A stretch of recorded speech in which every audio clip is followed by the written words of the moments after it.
Senator Obama? This is one of the biggest challenges of our times. And it is absolutely critical that we understand this is not just a challenge, it's an opportunity. Because if we create a new energy economy, we can create 5 million new jobs easily here in the United States. It can be an engine that drives us into the future the same way the computer was the engine for economic growth over the last couple of decades.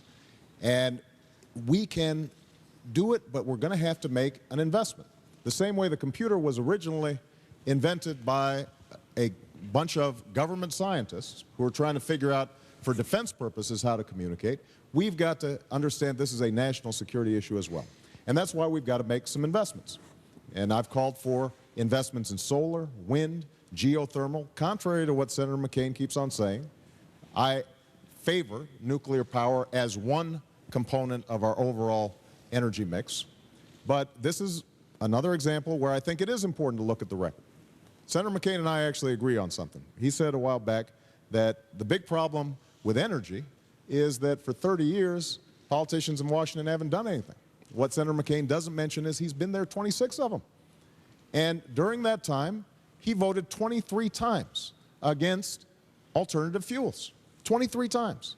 So it's easy to talk about this stuff during a campaign, but it's important for us to understand that it requires a sustained effort from the next president. One last point I want to make on energy. Senator McCain talks a lot about drilling, and that's important, but we have 3% of the world's oil reserves, and we use 25% of the world's oil. So what that means is that we can't simply drill our way out of the problem. And we're not going to be able to deal with the climate crisis if our only solution is to use more fossil fuels that create global warming. We're going to have to come up with alternatives, and that means that the United States government is working with the private sector to fund the kind of innovation that we can then export to countries like China that also need energy and are setting up one coal-powered plant a week. We've got to make sure that we're giving them the energy that they need or helping them to create the energy that they need. Gentlemen, you may not have noticed, but we have lights around here. They have red and green and yellow, and they are a signal to where we are. I'm just trying to keep up with John. I know. Okay, Tell you what, Tom, wave like that, and I'll look at you. All right, son. Okay. Here's a follow-up to that 1-minute discussion. Sure. It's a simple question. Sure. Should we fund a Manhattan-like project that develops a nuclear bomb to deal with global energy and alternative energy, or should we fund 100,000 garages across America, the kind of industry and innovation that developed Silicon Valley? I think pure research and development investment on the part of the United States government is certainly appropriate. I think once it gets into productive stages that we ought to obviously turn it over to the private sector. By the way, my friends, I know you grow a little weary of this back and forth. There was an energy bill on the floor of the Senate loaded down with goodies, billions for the oil companies, and it was sponsored by Bush and Cheney. You know who voted for it? You might never know. That one. You know who voted against it? Me.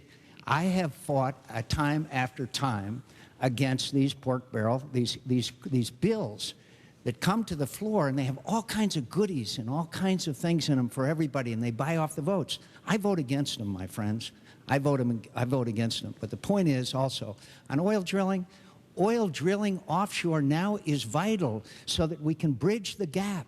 We can bridge the gap between imported oil, which is a national security issue as well as any other, and it will reduce the price of a barrel of oil, because when people know there's a greater supply, then the cost of that will go down. That's fundamental economics. We've got to drill offshore, my friends, and we've got to do it now, and we can do it. And as far as nuclear power is concerned, again, look at the record. Senator Obama has approved storage and reprocessing of spent nuclear fuel. And I'll stop, Tommy, and you didn't even wave. Thanks. All right, thank you very much, Senator. Next question for you, Senator Obama, and it comes from the E section over here, and it's from Lindsay Trella. Lindsay? Senator, selling health care coverage in America as a marketable commodity has become a very profitable industry. Do you believe health care should be treated as a commodity? Well, you know, as I travel around the country, this is one of the single most frequently asked issues that I get, is the issue of health care. It is breaking family budgets. I can't tell you how many people I meet who don't have health insurance. If you've got health insurance, most of you have seen your premiums double over the last 8 years, and your co-payments and deductibles have gone up 30% just in the last year alone. And if you're a small business, it's a crushing burden. So one of the things that I have said from the start of this campaign is that we have a moral commitment as well as an economic imperative to do something about the health care crisis that so many families are facing. So here's what I would do. If you've got health care already, and probably the majority of you do, then you can keep your plan. If you are satisfied with it, you can keep your choice of doctor. We're going to work with your employer to lower the cost of your premiums by up to $2,500 a year. And we're going to do it by investing in prevention. We're going to do it by making sure that we use information technology so that medical records are actually on computers. Instead of you filling forms out in triplicate when you go to the hospital, that'll reduce medical errors and reduce costs. If you don't have health insurance, you're going to be able to buy the same kind of insurance that Senator McCain and I enjoy as federal employees, because there's a huge pool. We can drop the costs, and nobody will be excluded for pre-existing conditions, which is a huge problem. Now, Senator McCain has a different kind of approach. He says that he's going to give you a $5,000 tax credit.